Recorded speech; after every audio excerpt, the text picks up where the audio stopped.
Going live, Zoom, preparing the stream. Yo, it says we're live, I think. Yo, what's up, everybody?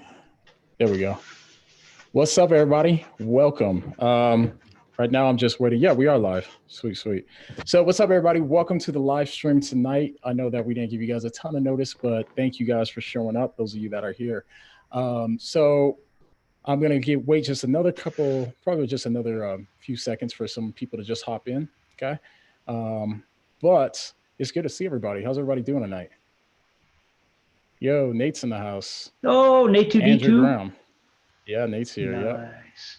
Connor. Andrew Graham, what's up, Connor? Oh yeah, we got the Oh, squad in here. D New. hey, What's up, D D New? News. D News not a mod yet, brother. Yeah. Yep. Oh, Kathy Martin got a memer as part of the meme dream Nice. team. The name's green. That means she's a memer. Dope. So yeah, I was just waiting just another minute for more people to just hop in. Jolene, another memer. What's up, Jolene? Good to see you. And I'm just looking at my phone down here because it's not going to show up on my screen. Long story, but yeah. Gotcha. All right. So yeah. So we'll go ahead and get right into it. Yo, real quick though, Kenneth Cole, what's up, my man? I miss you, man. This is one of my buddies. He moved overseas, so it's good to read from him here. So he's down in Singapore, but yeah, Oh, wow. good to see you, Kenneth. Um, all right, yeah. So let's go ahead and get going. So thank you guys for joining. And so you guys with me today, I have Sean Hurst. A lot of you that follow my channel probably already know who he is. But if you don't know who he is, Sean is like my sidekick. He really works with me to make all the things kind of move on this channel too. So he's been helping a lot for the last maybe how long, Sean? Maybe now about 4 months or so, maybe, or Oh, maybe has it been longer? no, it's been I'm long bad at since April bad at or numbers, May. April or May, I something like that. think. Yeah, yeah. I Yeah, it think. has been that long. It's right. No, yeah, I think you're right. That's right. Yeah. I'm really bad at remembering dates and stuff because I'm just like day by day. Anyways, but so yeah, so Sean, so with everything that's been going on today too, and actually let me just preface it by saying this. Everything that's been going on these last couple of days has been crazy, right? I'm sure like you guys have probably been following the news too to be like, what is going on? Especially like I'd say like last night to me after while we were doing the live stream, because I did a live stream on Mike Winger's channel. And right before we went live, I saw come in that Iran sent out some missiles, sent out the 12 missiles for the camps. And so that's why I was like, oh my goodness, what is going on? I was like, I can't believe they did that, right? So we're going to unpack everything that kind of happened really briefly. And then also we're going to talk about the Christian perspective to this situation. We'll just try to give a couple quick kind of pointers and tips and ways to kind of think for the Christians to be able to think about this situation. Um, so when we start, so there's a reason why I had Sean come onto this channel today, so that way we can talk about this. Sean, why don't you go ahead and tell everybody who you are and just kind of a brief description of your background? Okay. Yeah, thanks, brother. So, first of all, I really appreciate you having me on. And Of course. Um, my wife and I have a channel, Beliving Thinkers. A lot of you guys already know of that. I have been a pastor over the many, many years, as well as now working in philosophy and theology. But right while I was finishing up an undergrad degree, about 3 months after my wife and I got married, we got married in July of 2001, and September 11th happened. And so I was off into the military. I was in the recruiter's office on September 12th, like a lot of men and women. And big change for Erica to she's thinking she's married a pastor, and now I'm off deploying for basic training and then eventually serving in infantry units and combat units and whatnot and doing all kinds of high speed stuff. 2010, I officially retired. So I've spent quite a bit of time. I won't give my whole what we call DD 214, which just is the paperwork you get that says all the stuff you did.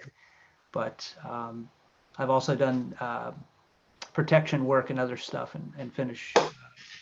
I've been teaching training and those types of things as well for years. So that's a little Cool. bit of my background. Awesome, man. Yeah. And so outside of that too, so you guys know Sean used to be a pastor, right? And also has been studying He's been doing a lot of work in theology and philosophy as well too. So that's why I think he'd be like the perfect person to have on here with me, to get a perspective, an educated perspective from kind of both sides, from the military side and also from the Christian side as well too, and also a Christian who's understands theology, philosophy, and understands, has a pastor's heart, is what I want to say. So awesome. So, Sean, that's awesome, man. So why don't we just go ahead and now brief people, for the people that don't understand like what's going on, or you kind of got lost in the rhetoric and the all of the jargon that's been kind of going on a little bit with this situation. What kind of led up to this moment that we're in today with Iran? Yeah, that's a great question. So, I mean, you've got everything from the late 1970s where the Ayatollah Khomeini and they had the revolution and changed power, and a lot of sort of proxy wars and or just chaos going on between the two of us. Iran is considered to be one of the largest state sponsors of terror. Now, again, let me preface anything I say tonight. I will try to make sure that I say they are accused of being and not directly state that it's something is the case, because I don't want to get John in trouble legally, for making a claim that where it may not have been proven in a court of law. So we don't want that, and we're not trying to make them, paint them in a bad light by quoting irrelevant or untrue facts. But just in the recent past, I've got a report here. This actually was issued out on the 27th of December, which comes from Stratfor, which is a intelligence news source. They have a bunch of men and women on staff that are former like CIA intelligence officers and different countries' intelligence officers. So what they do is they take a lot of data and then analyze it and put out intelligence reports. These reports are available to anyone in the general public. So I'm not too worried about saying anything in here that's going to, be classified. And I have to also remember that when I talk about our capabilities later on, to try not to mention anything that would get put anyone at risk. So just in this last few months, on September 14th, Iran had attacked with a cruise missile Saudi oil facilities, and that was on September 14th. And the provocation by Iran and its proxies against Saudi Arabia and regional shipping have ebbed. So they've sort of had come down in a decline. But in other words, notice here they're attacking Saudi oil facilities already. They're not exactly playing nice. If we go back, let me share my screen a little bit further than that. I want to refresh everyone's memory too. So regardless of what you think of Iran, if you remember, you guys might remember this instant. Move the screen off here. This photograph is when, after the former administration had given Saudi Arabia, I don't remember how many billions of dollars it was, quite a bit of money. They went ahead and captured some patrol boats that I think were in the Gulf of Hormuz, I think if I remember correctly, and had captured the crew on those patrol boats and held them hostage, or maybe not hostage because they would have considered it a military interdiction. And that is problematic because we were in good relations with them at the time, and they didn't care. I mean, they just received this money from the former administration. We were playing nice with them, and obviously that really didn't do much. And by the way, this is and guys, these are tan shirts, so no one's bare skinned here. Okay, these are all guys. One's dressed as a woman here. They're reenacting this, and they're depicting the Americans as being obese and overweight and just sucking their thumb, and so they obviously are not holding Americans in very high regard here, which is fine. I'm not gonna hate on them for that. That's not my point. But so that's back, I forget what year that was, 2014, 2015, when all this is going on. Again, flipping back to the more recent timeline. So from September 14th, then going on to November 4th, Iran announced that it would take additional steps to abandon some of its obligation under the Joint Comprehensive Plan action, which is colloquially known as the Iran nuclear deal. So in other words, they said, no, we're going back on that. And they started re-enriching uranium, basically. So just to sort of paint this picture that they're doing missile strikes, they're on foreign interests, they're going back on this Iran nuclear deal. Now, obviously, one could argue, well, it's sort of tit for tat. You know, the current administration provoked them, so they did this or that. All I'm simply trying to do is paint a picture here that it's not like all of a sudden we just sort of killed this leader, which I'll talk about in a minute, if you want me to, John, and then all of a sudden this whole thing erupted. So what you're kind of saying is that because this goes back to 1979, roughly, right? And so that's where it's kind of been a long, ongoing history, a relationship between Iran and America as well, too. And so Sean's kind of highlighting just kind of a lot of the points that kind of led to this moment where we're at. It doesn't matter really where you stand politically. These are just kind of like the facts of what happened, some of the stuff that led up to this point. So now that we're there, let's just kind of be clear on who Soleimani was. Do you want to talk about Soleimani and his past? Yeah, so Soleimani, and I'll try to do this in a coherent fashion that's also kind of follows a timeline, but you know, I don't want to get too overly detailed with some of that. I want to hit the facts that are important more than anything else. So Soleimani, let me share my screen again here. I want you guys to see this. This is I think this was a post on his Instagram account I'm going to show you guys a couple images here. So let me just share my screen one more time. And could you see that the last time I did it, John? Were you able to see the screen share the last time? Yeah, okay. All right, so yeah, I could. Okay, let me see. Here's a good one.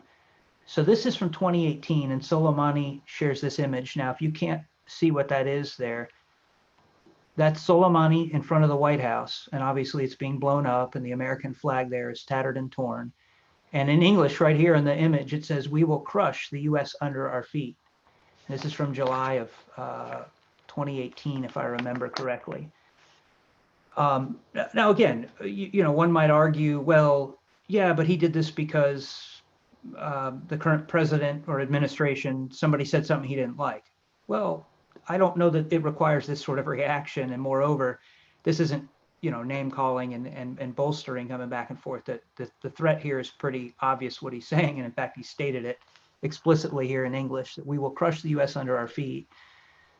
Just for one more, let me see if I have another one here from Soleimani. I do. It's on. Where did I put that? And so we're clear too. Who is, or what is his role, Soleimani? So he was. That's a good question. He was the Quds Force commander. Now the Quds forces were directly, and still are. They are an asymmetrical warfare group, and what that means essentially is that their whole mission is to get in by small unit tactics, usually in small groups, and disrupt and cause. It's basically terrorism, but to be fair, you know, as a military guy, we wouldn't call it that. You would essentially say asymmetric warfare is sort of get in and cause trouble. Essentially, I'm trying to use simple terms to understand here, because if I start, you know, using too much military vernacular, it may confuse some of the viewers. And so here he even makes this threat of using, he says, "Mr. Trump, the gambler, don't threaten our lives. You are well aware of our power and capabilities in the region. You know how powerful we are at asymmetrical warfare." And so I don't know what that, I don't remember what that's in response to, but again, that's an older post. So just to sort of paint a picture of the kinds of things that he's outputting, and these are on like Twitter and I think it was Instagram. It's not like they're, you know, he's hiding it, so to speak. So he had a gram? Oh, that's oh yeah. Yeah. So where these things where Woods can't even get, you know, to post stuff, that dude's allowed to put, you know, blowing up the White House and whatnot. So, yeah, seriously, they won't let a Christian yeah, anyways, it's just funny. Yeah, David Wood can't even get an Instagram. Right. Yeah, or Twitter. Yeah. But Soleimani's he's cool. He's all right. Yeah. So some of the things that Soleimani was responsible for. So two that I want to talk about that are different timelines, and I'll come to some of the other points.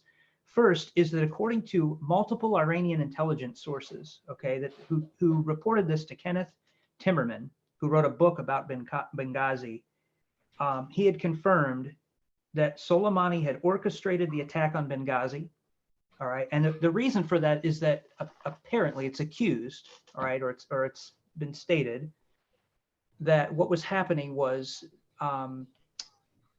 Syrian rebels were getting weapons from the US through those outposts. Now, how they were getting them, in other words, were the US directly giving them, or were they stealing them, or was the US trying to buy them back?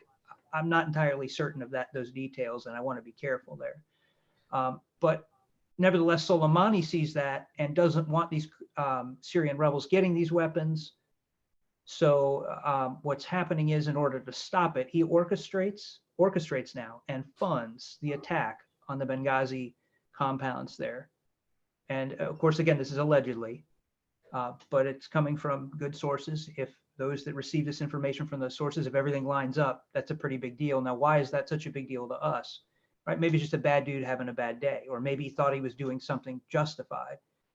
He's also the one who orchestrated the recent attack on the American embassy in Iraq. So it's sort of no surprise when you start thinking about all of these attacks that he starts orchestrating. In addition, what was the attack on the American embassy? Or just kind of what happened? So essentially what he did there, it is alleged that Soleimani went in and sent his militia groups that he was in charge of, and they went in there and they tore up that U.S. embassy a week ago. I think it was on last Thursday. About a week, yeah. Yeah, forgive me if I'm wrong. The date I may have the day may not be exact. And so what happens is these militia members, and if you look at the photos of the people in there tearing them up, they're in not just BDUs, but they're in pretty modern BDUs that I recognize, multicams and whatnot. And so I'm thinking these are not just your average kid who wants to wear, something cool that looks like you're a soldier. These are actual full uniforms and whatnot. And so, they're in uniforms like this, and it's, again, alleged, and I think it's coming from credible intel sources, that these are in fact militia members that fight under Soleimani, some of them, or are funded under him. And they've gone into this U.S. embassy in Iraq, and they didn't just tear it up like, put their feet on the coffee table or something.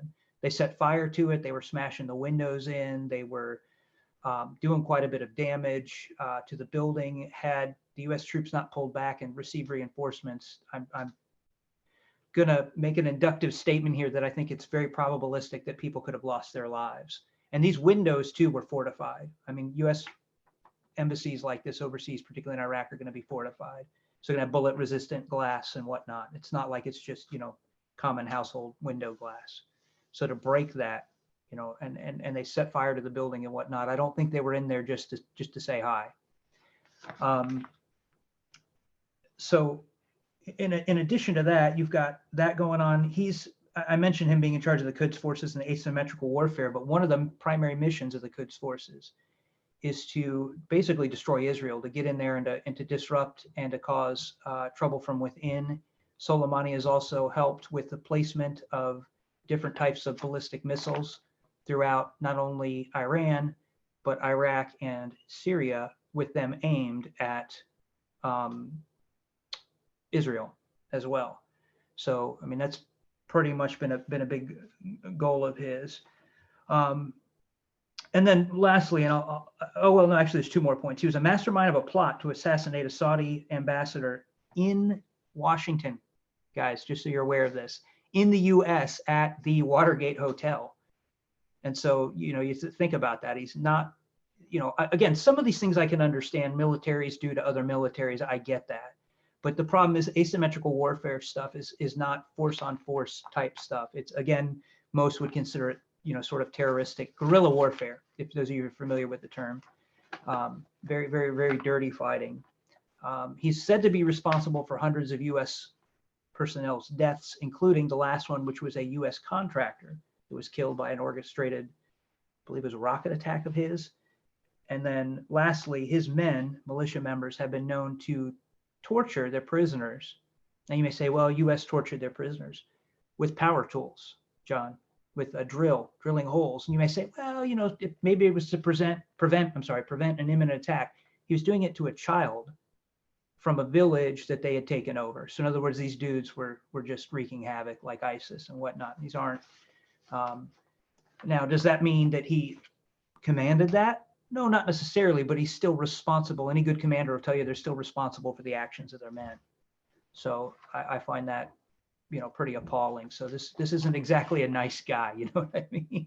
So No, go that's ahead, good. brother. So, yeah, no, that's good. So, now let's just really quick. So let's just kind of get to where we're at today now. So that was kind of the background between kind of a little bit of the tension and the beef with Iran and the U.S. And then we get to just like when we went to go bomb Soleimani. And so when we went to bomb him, so obviously he's one of the highest powers in Iran. He's I think the second highest power, right? Yeah. From what I'm aware. Not yeah, so he's the second highest power in Iran. So this is a huge deal, right?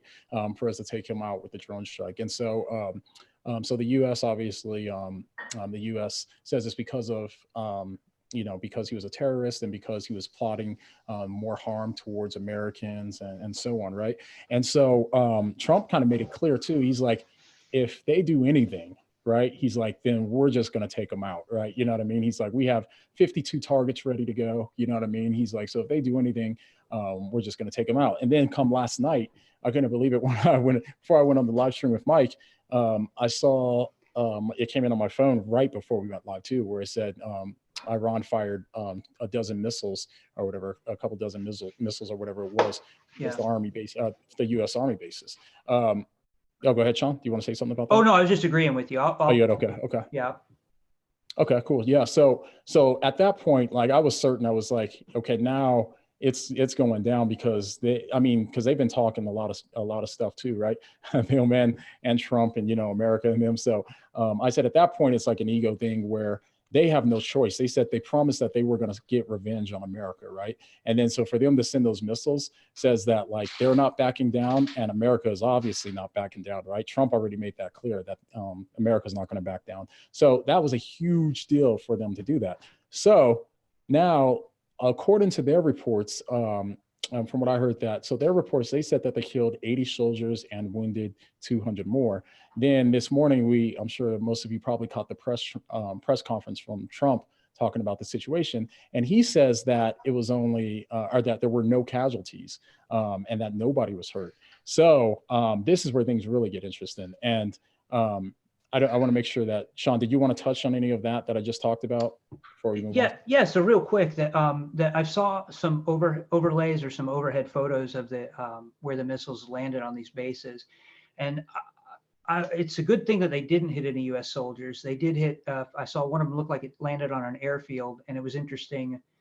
It actually did hit one of the tents on the airfield, and when I say tents, basically this is not like a tent like you and I would sleep in, or for camping or whatever. This is storing or hiding aircraft from overhead surveillance, essentially, and or protecting it from, wind, rain, whatever. These are very large. It landed in a set of three of them, smack dab in the middle, on the middle one. And so there's some targeting going on there. So they certainly were trying to kill. At first I thought, well, they probably just did that to posture, but it's really easy to do that and then miss. The other thing is these are ballistic missiles, if I understand correctly. Judging from the size of the impact crater, these are serious warheads. These aren't like I've had tons of RPGs shot at me. I've had 107 rockets, which the actual explosive shell is like this big, shot at me. I've had some pretty serious ordnance leveled at me, mortars. A ballistic missile is no joke. I mean, you're talking about taking out a few homes, depending on the payload that's in that, the amount of explosives that's in this type of a warhead. So they're not playing around, but I just want to sort of point that out to sort of paint a picture of what happened there in terms of these rockets. But a lot of them seem to have landed on the airfield or near it. So I'll stop. Well, there yeah, with and so here's why things are interesting is because they talked about how there was closer camps and bases, right? But they went for these ones that were further, and they were saying that this was probably a way where they knew it wasn't going to be that much damage. You know what I mean? Blah blah blah. It wasn't going to be that much damage and that sort of thing. Oh, go ahead. Yeah, well, you raised a good point there, and you may be already about to say this, but what's interesting is the two camps. One was near a Kurdish area, and the other was near. I always invert this: the Sunni and the Shiites. It's a Sunni. I believe So it it's was Sunni. near the. Oh Was yeah, it near, Shiite. Yeah, it was near the Shia. It was near the opposite of the Iranian. In other words, Yeah. the ones that showed up. So the two groups that didn't show up for this vote to kick American forces out in this Iraq from Iraq in a meeting there, were happened to be the ones that had the bases attacked. Now, again, I got to draw an inference there. I can't say absolutely. The Ayatollah Khomeini didn't call me up earlier tonight before we got on and go, oh yeah, Sean, that's why. So I can't say for certain, but Yeah, no, absolutely. And so this is where, man, and it got so interesting because when I watched Trump's press conference, and I know you're gonna have some stuff to say about this too, it seemed like Trump was being very strategic at that point, right?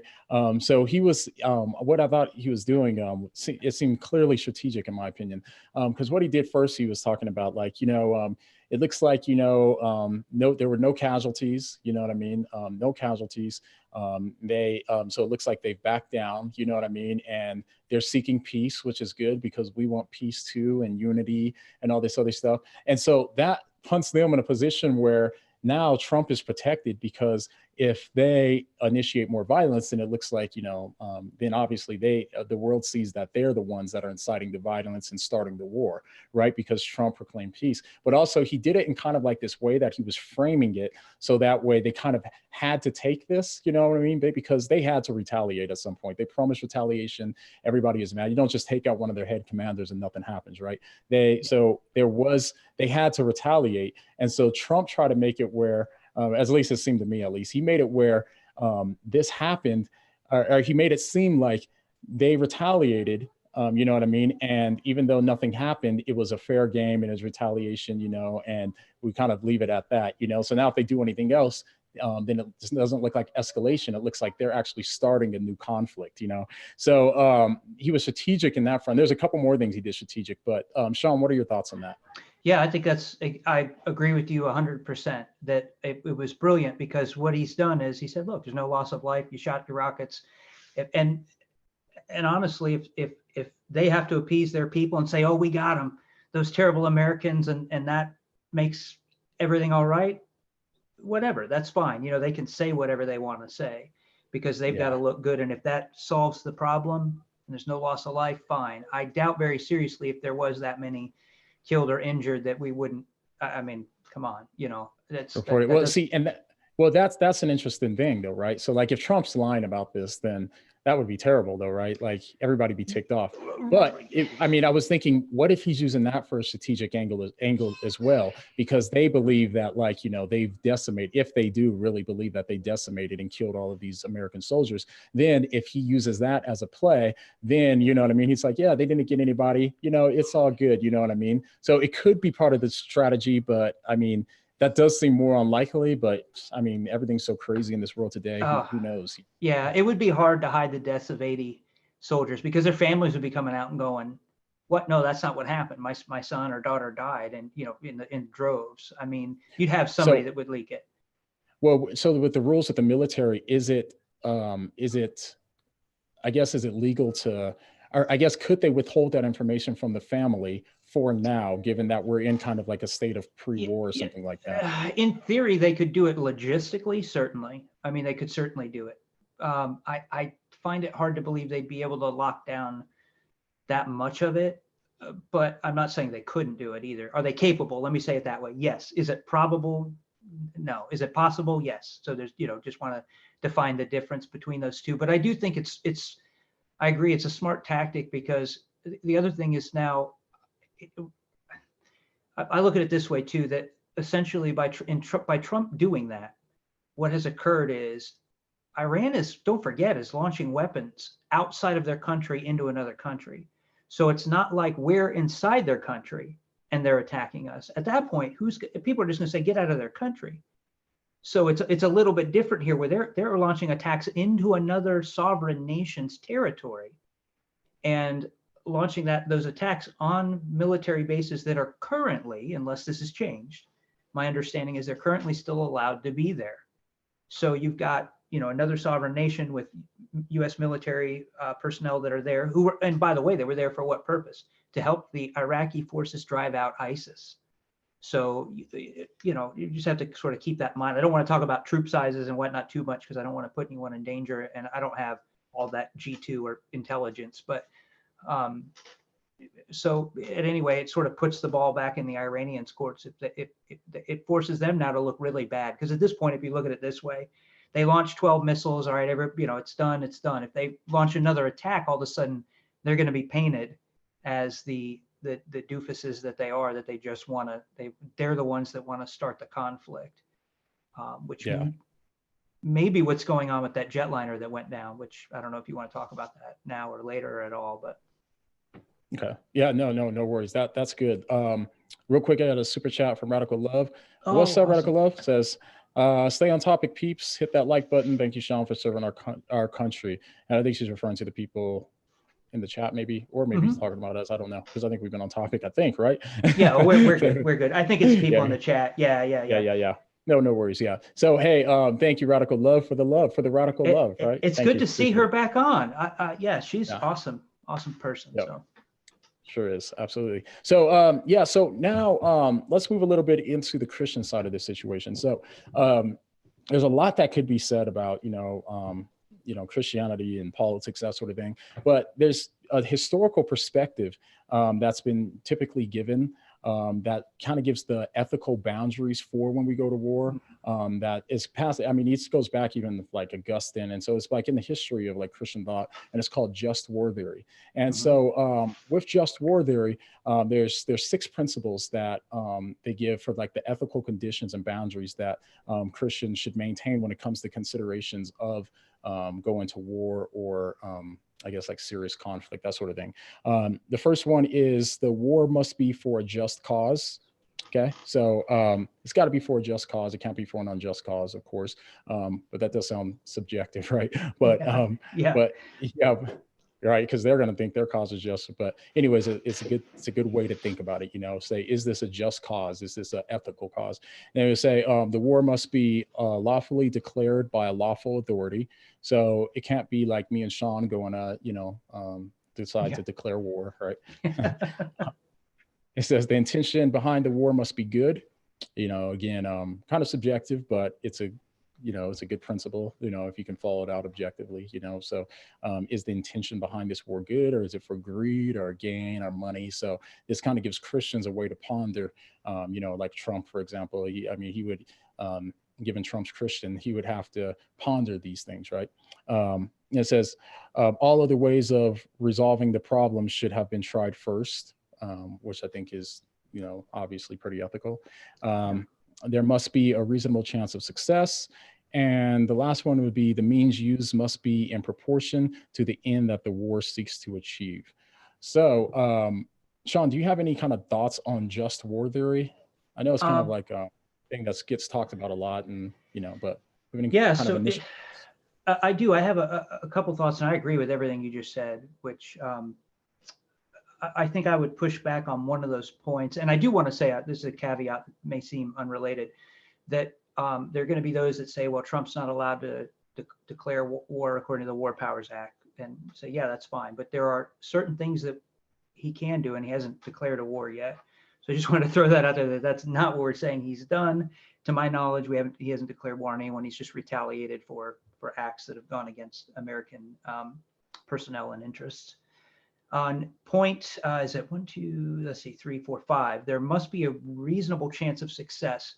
The only one there that I would want to kind of push back on the creator of this is that I think for me, I hear that and I go, well, I mean, we may have something that's incredibly just, but the chance of success might be minute. We faced several battles like that in World War II, both in the Pacific and in Europe. And so the Battle of Bastogne, or the Battle of the Bulge, if anybody's ever watched Band of Brothers, I mean, that was a suicide mission. There were a lot of things that went on there. My grandfather flew 32 sorties as a as a pilot, a fighter bomber. You have to think about that in terms of, most guys didn't live to see 20 sorties, 20 actual missions. He got 32, and I think before his unit came home. And from D-Day, a few days before D-Day, forward, bombing Germany, France, whatever. And so when I think about the overwhelming odds that most of these guys were killed, and that these possibilities that you may not have success and whatnot, I sort of sit back and go, I think what they're trying to say is we don't want to waste lives, which I totally agree with. You don't want to say, hey, go charge that bunker up there, and there's no chance of anyone surviving, but go do it anyway. I mean, I get that, but that's the only one I sort of ponder and go, I don't know. And again, reasonable is vague. What do we mean by a reasonable chance of success there? So I think it would depend on what their view of reasonable is versus mine, and ultimately, this is something that offends me as a soldier when people say we're sacrificing, our men to do something, and I think no, we're the men who signed that piece of paper sacrificing our lives, and we did it voluntarily when we signed, knowing that was going to be a possibility, and yet we a lot of times, and particularly in higher level units, we choose the missions. We choose how they're formulated. I mean, there's a lot going on there. So you are free to say, I don't think it's a good idea. You may still have to go, but you're also free to adjust. So I just, that's the only one I think I would push back on. But again, I get it. I don't want to seem unsympathetic there. I'm sure somebody's going to want to say, oh, you're an idiot. And I get that. No, that's all interesting thoughts too. And a couple of things too. One thing that we didn't really kind of touch on, but just kind of real quick, is talk like the oil situation. I don't know if you want to add on to this or don't talk about it, but we're actually now in a position too where we don't need the Iranian oil and stuff like that, because it would have been too economically unstable in the past for us to actually, start up all this beef with Iran when they held, some of the economic success of the West with when it comes to oil. But now, since we don't need their oil, it changes the scenario a little bit. So it puts us in a safer position if we did want to take action. And that's why it was kind of significant as well for Trump to make this move now too. Another thing, people, I saw a couple of comments in the chat, but I didn't read them too closely, but people are talking about nuclear, like, we don't want to start like a nuclear war, of course, right? And David Wood actually did a video today too, which I thought was really good, where he talked about how Iran will never have a nuke. And right. Sean, you probably actually, do you want to unpack that one a little bit? Or? Yeah, so I didn't get to catch David's video. Sorry, I'm trying to get my camera to autofocus there again. Sorry about that, guys. Oh, you're good. No worries. So let me do this one more time with a piece of paper there. It annoys me when it does that. So hopefully it'll. Yeah. That may it got worse. Yeah. That's all right. I'm not that good looking anyway, so that's all right. Oh no, bro. When remember, like probably prior to about 2 months ago, all of my videos I'd go slightly out of focus. I try to get the focus on me because the autofocus would do that all the time. Yeah. Anyway, but yeah, it was a mess. But anyway, go ahead. Yeah. So with that, and this is one where I have to be real careful what I say. So first off, is what those of you in the chat, if you're not non-military, and even if you are, you may not be aware of this, is that the Star Wars defense program was started by Ronald Reagan. All right, so quite a long time ago, and I remember, I'm old enough to remember when Reagan came in office the first time. So the thing is that, of course, it wasn't fully functional, but he enacted these. If I remember right, it was Reagan. Maybe it was Bush. I'm almost positive it was Reagan. At any rate, this is a system to shoot down intercontinental ballistic missiles. Okay, intercontinental ballistic missiles, ICBMs, as they're sometimes referred to as. And so these are missiles that can reach the U.S. And while, yes, I would agree we don't want to start a nuclear war, what you have to understand is what is going on behind the scenes that the U.S. can't talk about, or that I can't mention from previous understandings of things that have gone on, missions that I've been privy to, is that there is a lot more evil in this world that's going on. And so a lot of times when these things happen, you're getting the very tip of the iceberg of information as a civilian. And because of, if we release all of the other information, I think it would sway the public's opinion far greater in terms of some of these military actions. It's not always the case. We make mistakes, obviously, but you can't, because if you do that, then the enemy knows how you came to know this information, and you lose sources, and people's lives are put at risk. And so you have to be real careful with that. So that's the first part of that. Going back to the defense mechanisms we have is, first of all, Iran doesn't have a nuke. Second, at least as far as I'm aware, they don't have ICBMs. And building a nuke isn't going to work out for them either. And because of Israel too, like as soon as they start building one, right, Israel will wipe them out. And that's right. We have our ally there in the Middle East, Israel. If we let no, this isn't, ironically, when I say let the dog off the chain, if you guys know Jews and dogs, I don't mean for that to be insulting at all. But if we let them off the chain, all right, not that we're necessarily we're not controlling them, but we're advising them, hey, look, please don't do this. It's not going to be good. All right. If Israel cuts loose, there won't be an Iran. I mean, their military is very strong. They've got quite a bit of weapon systems, and they too have different defense systems to stop, attacks, and it's pretty good at it. And so anyway, we've got quite a bit of different defensive systems, and like I said, I don't want to talk about that too much because it's secret still as to how the nature of those things, and I don't know all of them. Right. But so on the one hand, I would say, yeah, I don't know that that's as big of a worry, but yeah, one could slip through, and that would be horrible, right? But moreover, I think to the point that the person's stating is, we just don't want to start a nuclear war, whether we can win it or not. I would agree with that. In other words, it doesn't make any sense to be a bully. Okay, I agree with that the sentiment there.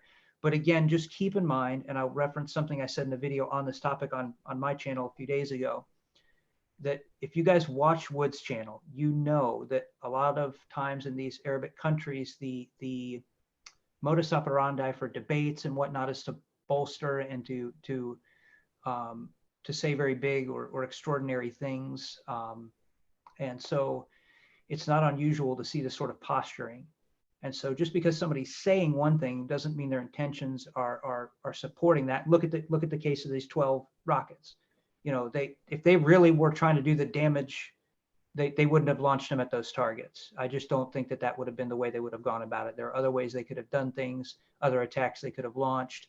But notice they didn't attack Israel either. And so I don't think that that's the case.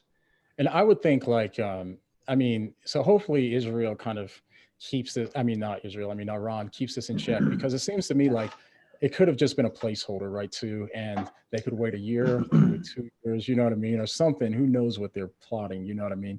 But that's possible, or they truly do want to de-escalate in some kind of way, which seems kind of doubtful in my mind. I think if they do not, kind of press the envelope anymore, it's because they realize that, like, we could wipe them out easily and destroy their economy. They have so many things going against them, but it is a little bit more complex because it's not as simple as like one army, the U.S. Army versus Iran. It gets a lot more convoluted because of the hold that they have in the Middle East and that sort of thing as well. But okay, so let's go back to, we're going to talk again more about the Christian stuff in just 1 second, but just want to give a real quick shout out to Frank Christian and Cheryl R. and also Benjamin.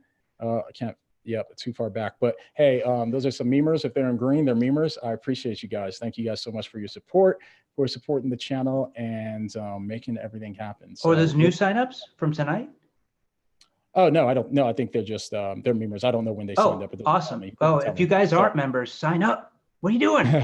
Yeah, he's talking about channel membership. So that's just a way for you guys to support the channel. Make everything work. So, by the way, Sean, you didn't even tell me you were rocking that hoodie, bro. What do you mean? What do you mean I didn't tell you? Yeah, I love this thing. Thanks, when Kara said these things are soft, man, these things are like Snuggie soft. Y'all need to get one of these if you're anywhere. I'm in Florida and I'm rocking this thing because it's cold here right now. But these things are awesome, man. Yeah, they are. They're soft. All right, hey, so let's get back on track. So back to how Christians should kind of think about this situation. Here's my kind of initial thought, and then Sean, I'll let you kind of go too. So when all this kind of stuff happened, like me and my wife were talking to, and she's like, "Oh, this is crazy. Like, what if we get nuked?" And that sort of thing too. And the way I honestly see it, you know what I mean, is that we're Christians, right? So from a Christian perspective, this is obviously not the end, right? So from a Christian perspective too, I think like if we all did get nuked, you know what I mean, like that too, we know where we're going, right? And if my whole family goes at the same time, you know what I mean, and we all go together, that's fine by me, you know what I mean? So be like, yeah, hey, here comes a nuke. Hey guys, we're all gonna just huddle up, and see you guys in a few minutes. You know what I mean? So anyways, from a Christian perspective, obviously we have a complete different perspective on this, and I don't want this to come across as if we don't value life or something like that. Obviously we do. We biblically commanded to value life and that sort of thing too, you know what I mean? And we value living, but we also believe that God is sovereign over all. And if it is our time for us to go be with him, then it is, you know. Eternity is a lot longer than just now, you know. But that doesn't mean you shouldn't value like the earth or, you know what I mean, or life or anything like that. Obviously that's not what I'm saying. But Sean, what are your kind of thoughts on that? I agree with you 100%, brother. I think that I'll try to be brief with this, but I'll tell a quick story and hopefully not embarrass anyone. I won't name names, but when I was younger, my grandfather, I lost both my grandfather and uncle in like a year. And we were coming home from, I'm pretty sure it was my grandfather's funeral. And a family member said to me, it's okay to be sad, because I wasn't really showing any signs of being sad. And I was like, well, why would I be sad? And family members like, whoa, we might need to get you some help, you know. And I remember responding, I'm about 16. It's not like I'm 10 saying this. Okay, I'm not that smart. But I remember saying, what we're, same thing you were saying, John. If we're Christians, I don't understand. If grandpa was a very strong Christian, if he's really saved, well, he's in a better place. He was dying of something to do with his brain. I don't remember, it was a tumor, it was cancerous, what, but I do remember he was suffering a lot. He had all sorts of problems there towards the end. So he's living the life of Riley now in heaven. I mean, he's living it up. And so I just couldn't fathom, what in the world would I be sad about? And moreover, if we're all Christians right now having this conversation, what are we worried about? We're going to see him.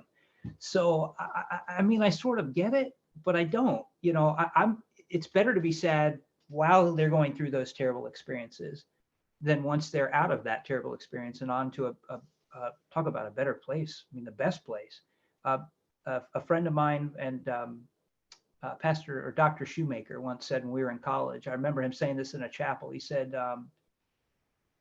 we say that this earth is the only hell a Christian will ever know, and the only heaven the unsaved will ever know.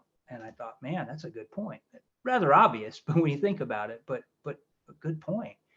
And so, yeah, I agree with that wholeheartedly, brother. I don't know if you want me to unpack any of that at the moment now more. Or... No, I thought that was good and clear. So, yeah, completely agree, you know. And so I think about you guys too, real quick before I get into that. Hey, Ben West, welcome to the Mean Dream Team, man. Thank you very much. Awesome. And Benjamin Hadelman. Awesome, man. Glad you got your shirt. And lastly, Doc Funny, what's up, brother? Welcome to the chat. Yeah, it's good to see you here, man. Doc Funny's the man. So so what we're thinking, you guys too, think about, so we're all around the world. Everybody that's watching this video right now is all around the world, right? And I think we should also be mindful of just how different things are all over the world too, you know. And so we got to keep our brothers and sisters that are in all these different countries in prayer too, because I mean, you even think about like in China, I don't know if you guys have been keeping up on that a little bit lately, but in China the persecution against the church has increased, you know, and people are getting jailed and killed, and you know, and this isn't just Christians there too, it's also Muslims, it's all religions, you know, in China.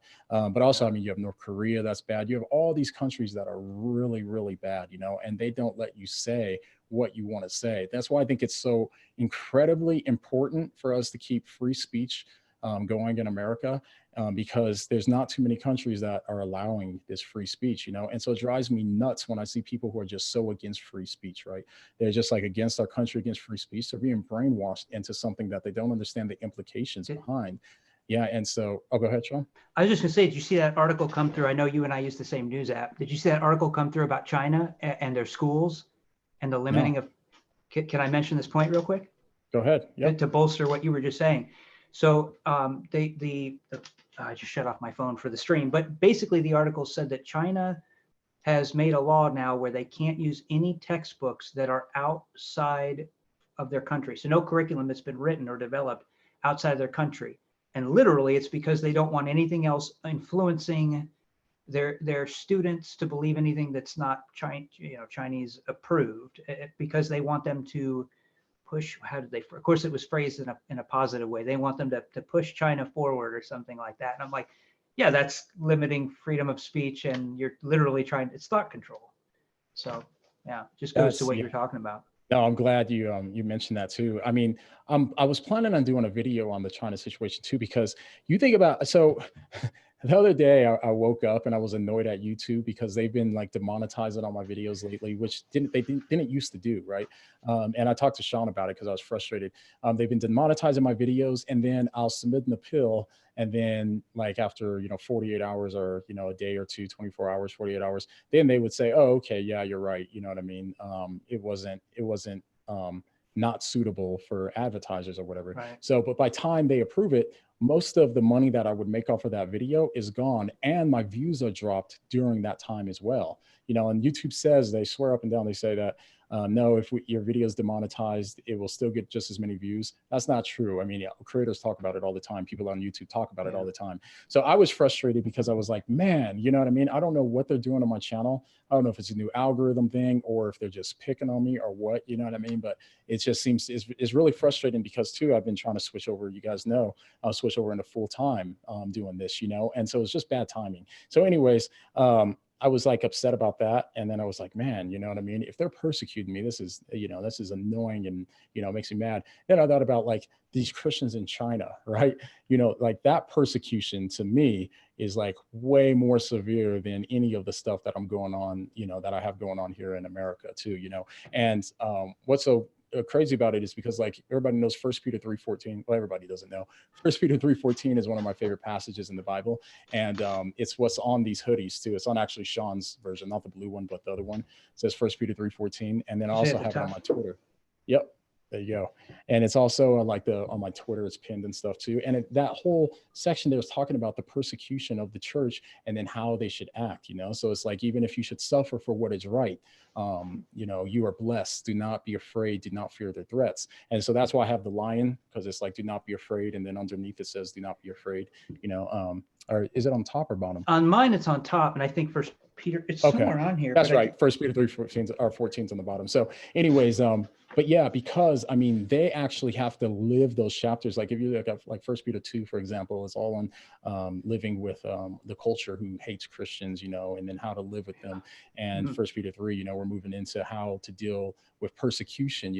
They're living that though, like, daily. You have to actually make these strong decisions to say, do I let them know that I worship Jesus? Or do I deny Jesus? If I deny Jesus, then maybe I can live longer. But if I don't, then I'm probably going to die, or at least be persecuted and go to jail, those sorts of things too. That's really hard to, you know what I mean? That's tough if you have family and all that too. There's a lot of contingencies there. And so the fact that the underground church is surviving and thriving out there and not giving up, you know what I mean? And growing so much, you know what I mean? Is just, it's amazing to see how God works through this persecution, you know what I mean, and stuff too. So I think that it's, we always got to keep our brothers and sisters around the world in prayer. India's getting worse. A lot of my Indian subscribers have been bringing it up a lot. India's getting a lot worse too. North Korea has always been pretty bad, you know what I mean? But it's escalating. So it's just really bad. So what I want to say is, if you guys are in a place where you can have free speech and worship Christ freely, realize how much of a blessing that is, you know what I mean? And use that freedom to talk to all of your other non-saved friends and stuff like that too, so you can actually work harder at, you want to bring them to Christ, because you have an opportunity to talk about it publicly. You might lose your job or something like that today if you mention specific views and stuff like that too. But I think in these other countries, it's a far higher price to pay, because it could be the ultimate price of your life, So that's something that I would say that you guys should all kind of keep in mind. And Sean, did you have any thoughts on that? Yeah. So a couple things. I'll start with that Iran, man, I don't remember the exact number, everybody, so forgive me. I'm just going to say ballpark. Years ago, I received an annual report of like the largest churches in the nation, and then where they are around the world. And Iran was growing. The underground church there was growing by leaps and bounds at the time. It was a few million. I don't remember the exact number, and I don't know where it is now. Same thing with China. Ironically, it seems to be that anywhere where there's vast amount of persecution, it seems to really, really spread. There could be different theories as to why that is, but even when, I don't know if I should talk about this. Well, I don't have to worry about it, I guess, for myself now, but even when I was in Afghanistan, I was able to witness to Afghan nationals. I won't say who, I don't want them in trouble, but they came to me. So just military working in the Pentagon, because you're not supposed to do that, but they came to me and were asking me questions. So it wasn't, I didn't approach them. It was nothing like that. And a lot of that came from the way I was treating them, that everyone else was sort of looking down on them and treating them badly. I was there early on in the war, so we had a much tighter relationship, but with the local nationals there. And I started out by treating them kindly, and then that gave me opportunities to talk to them and witness to them. And so from there, it just sort of snowballed. And then they started asking, because they noticed that other Muslims weren't treating them the way the Christians were treating them. And they noticed that. That does make a difference, y'all. Your testimony can make a huge impact on people. Now, obviously, you still need to give the gospel. I'm not suggesting that one is a supplement for the other, but what I'm saying is it can open doors to give you opportunities. And don't be afraid to play the long game. Obviously, if you can give the gospel anytime you get an opportunity, take it. Not suggesting otherwise, but what I'm saying is don't be afraid if you need to take more time to do that, because some of the most fruitful opportunities I've had with seeing people come to Christ have been over an established relationship first, and we become friends, and over time, because they're also observing the way I act. They start to see that what I believe is real, it's genuine, that, hey, I do make mistakes, but I'm also honest about that, and I try to, live out my faith accordingly. And as that happens, then they start really listening. And the same pastor, Dr. Shoemaker, same professor, had a phrase he used to say all the time, which was, people don't care how much you know until they know how much you care. That's not a fake concern for them, but they just don't care, so it's That's important. good. No, good, man. Real quick too, before we get going, yo, Doc Funny, thanks for the super chat, my man. Doc Awesome, Funny. Doc. He says, hey, John, keep doing what you're doing, brother. Great to see you live. Yeah. Hey, man, thanks. It's always good to read from you. And we missed you on the live stream on the Patreon Hangout, man. Would have been dope to see you, but hopefully you'll join the next one. But back to what Sean said, Sean, yeah, so I think about this because I think about when we think about this has implications for the problem of evil, right? So a lot of the people that are not in the West might say that, the financial stability and all that stuff that the West has is a spiritual impediment to actually the growth of Christianity. And so we see all over the world right now, Christianity is truly growing, globally, it's growing very, very much, you know what I mean? Globally too. And in the US, it's not growing as much, obviously. And I haven't looked at the latest Pew, so I don't want to say which way it's going. But I'm pretty sure I think we're getting more polarized. I think you're getting the rise of secular people, but you also have religion that's growing alongside of it. From what I understand, that was the statistics a few years ago. So I'm not sure where it's at today. But the point here is that you look at all of this evil and suffering that's going on in some of these really poor countries, right?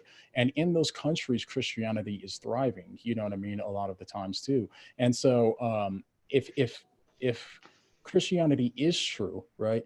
And this life is not the only life that you live, and you do suffer for, say, 30 years, 60 years, 90 years, 100 years, or whatever, just say this, obviously I don't wish this on anybody, right? But if they do suffer, then they have gained all of eternity, you know what I mean? Then I think that, just 100 years of suffering is not as bad as it would be on atheism. You know what I mean? If atheism is true and there is no life after death, then of course that's awful to suffer your whole life, right? So I could understand that. And I'm not saying it's good to, suffer or anything like that too. But I think that what's more valuable, what's more important are these things that are not temporal, the things that are eternal, so even if you don't have a lot of these things that we have in the West, like a cell phone and, all this kind of stuff like that too.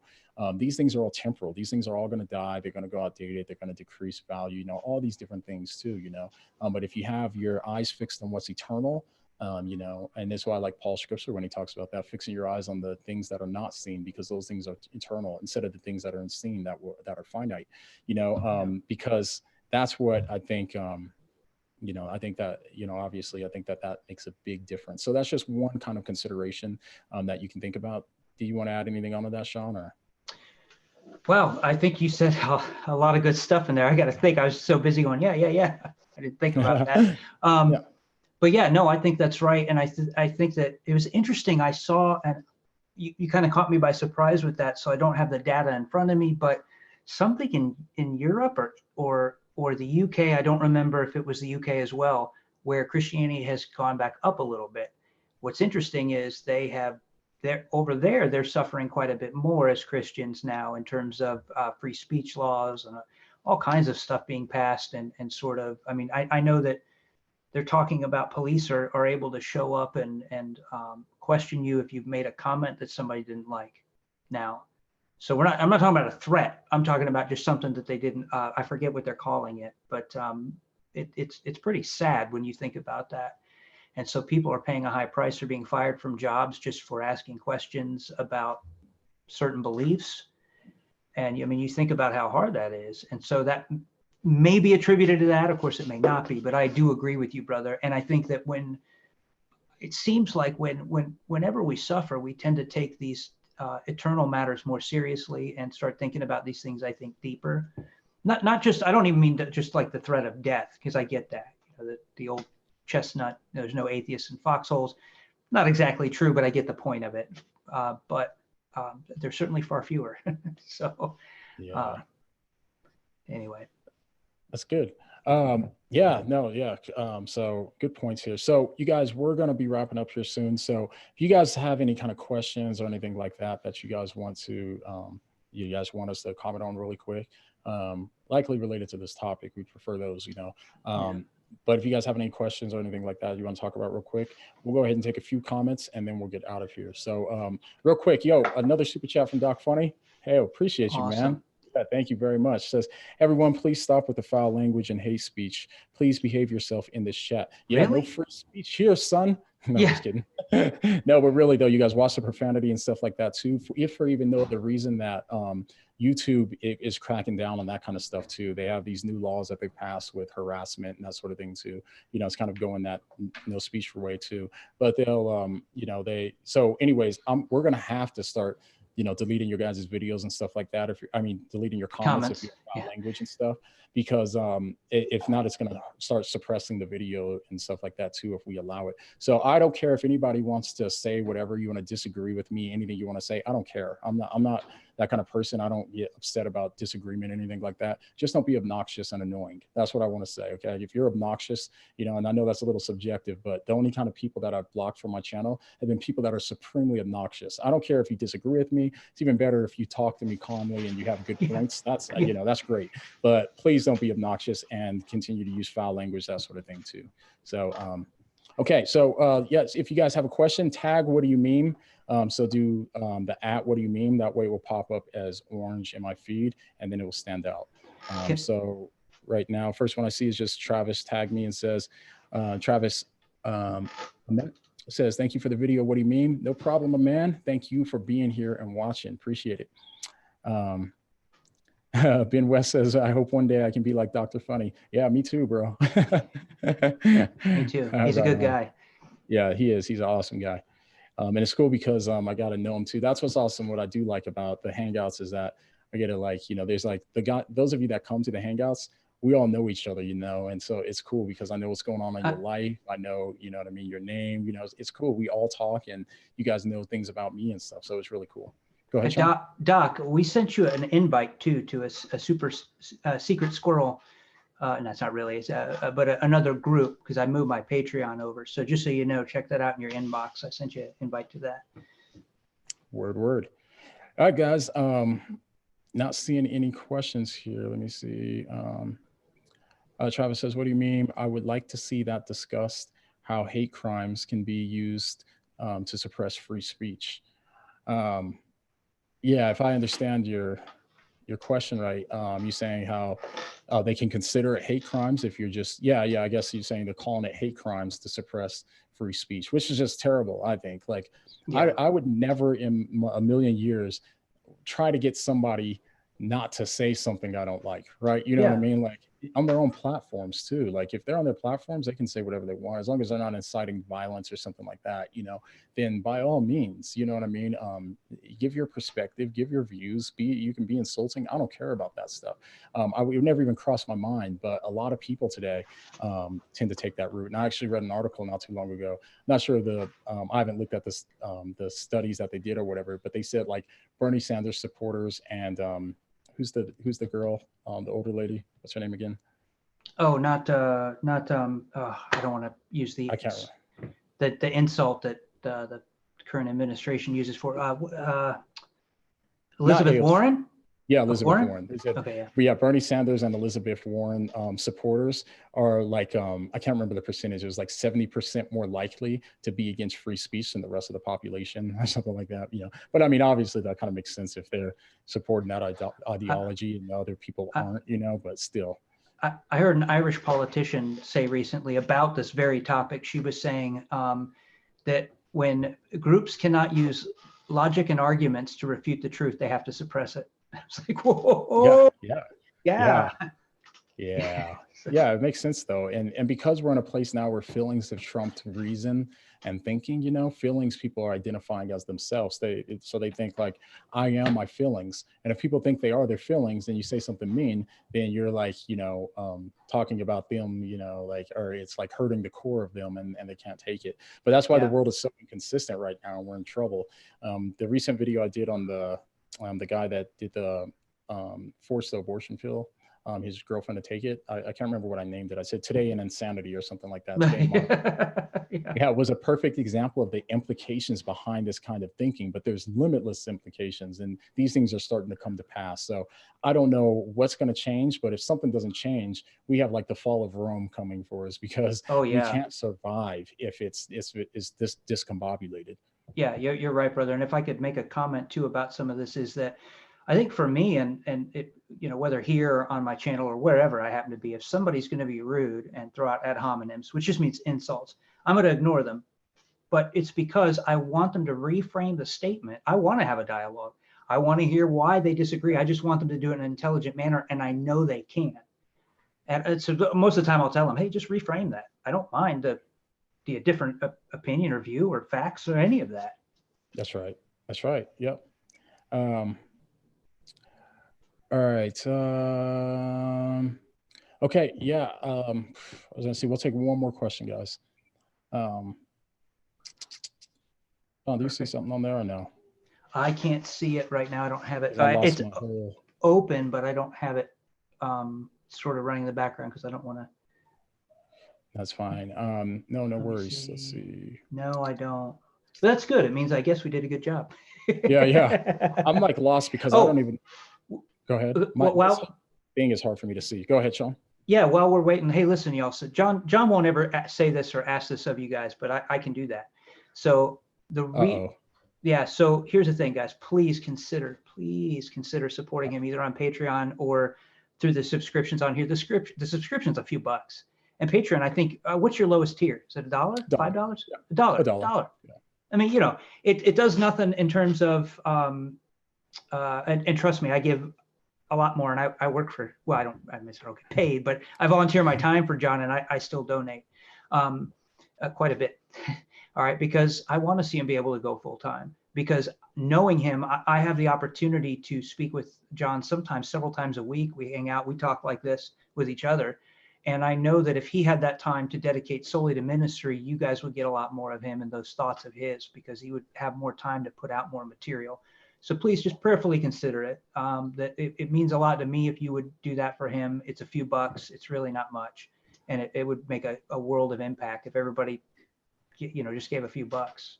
So, hey man, I appreciate that. No, thank you guys. And for those of you that, you know, obviously can't support, hey, if it's going to put you in a bind or break or something like that, take care of your family first. Like take care of yourself first, your family, you know what I mean? I don't want, you know, you guys to be put out, but if you are able, you know, if everybody pitches in, you know, a little bit, then it does help for this to become a reality. Me and Sean were just talking, we did the math. What are we, about 80% there, something like that? Yeah. Something like that. I was way off. I was like, yeah, you're 10%, right? And I think we're like, oh yeah, that's 85 or something. I don't know. There's something like that. So, but you know, it'd be awesome to hit, God willing. I think that we will, but it'd be awesome to have you guys' support. But yeah, no, I appreciate you guys that are able to, and you guys that aren't able to. I appreciate just your support, your prayers, your likes, you know, all that kind of stuff, shares, all that stuff. So I really do love all you guys, and I appreciate all of you guys too. So thank you, Kenneth. I saw that come through. He said, who let the dogs out? Kenneth did a super chat, and he said, I don't know if that showed up. Thanks. Oh, wait. Thank you. Thank you both of you. Thank you both of you. God bless. Question: who let the dogs out? Right on, brother. Appreciate it, my man. Kenneth's a good friend of mine too, man. So it's been awesome. I got to know Kenneth over the years, and Kenneth, I miss you, man. Since you moved to Singapore, you don't stay in touch no more, but you did invite me to your wedding, but you know what I mean? But anyways, oh yeah, my wife said hi too, Kenneth. She's waving over and said hi. So anyways, good to see you, brother, man. So yeah, you guys, this was awesome and fun. I appreciate all of you guys that showed up. Thank you guys for coming. I'm planning on doing, we'll probably do another live stream maybe this weekend. I don't want to guarantee. I'm just trying to not overdo myself going, you know what I mean? Because I keep doing too much and I need to, you know, try to conserve energy and get some other stuff done. So anyways, but maybe we'll do another live stream this weekend would be good. I'm trying to work on some videos. Hopefully I get some new stuff out for you guys this week. If not, then for sure at the beginning of next week, we'll have some new videos. So love you guys. Thanks for joining me. And we will see you guys next time. And yo, Sean, but the next time that somebody thinks that what do you mean is whack, what are you going to say, man? What do you mean? I guess it's up to me to hit the end button, isn't it? No, actually, I think I can. Okay, go ahead. There we go.